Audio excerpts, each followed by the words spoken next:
and other things, but in particular trade. The trade is Kelly's telling me from Boeing, it's the largest. Maskapai penerbangan Qatar Airways sah menandatangani kesepakatan pembelian 210 pesawat jet dari Boeing saat Presiden Donald Trump melakukan kunjungan ke negara Teluk Arab tersebut.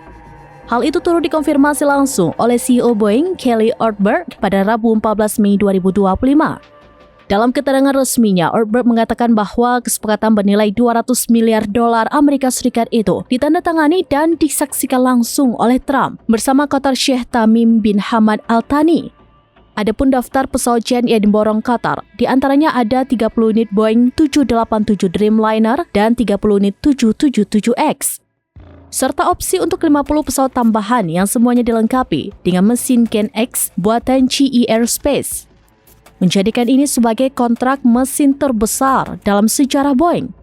Setelah sebelumnya pemesanan jet Boeing sempat terganggu akibat masalah keselamatan utama, cacat produksi, pembengkakan biaya, dan pemogokan masinis selama hampir 2 bulan tahun lalu.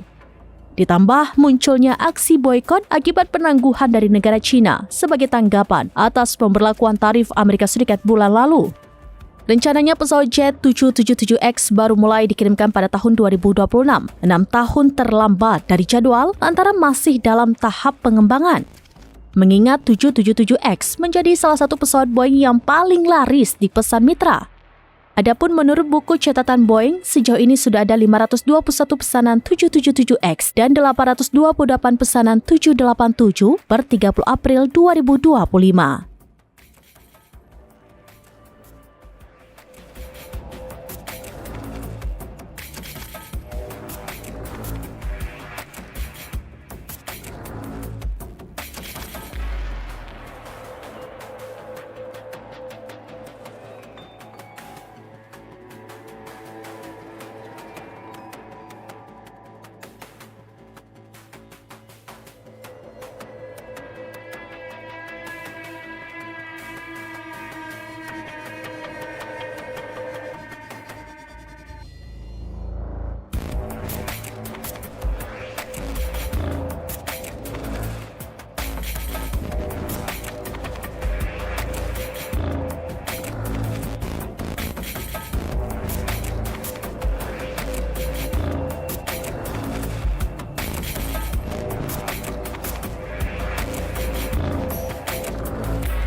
Download Tribun X sekarang, menghadirkan lokal menjadi Indonesia.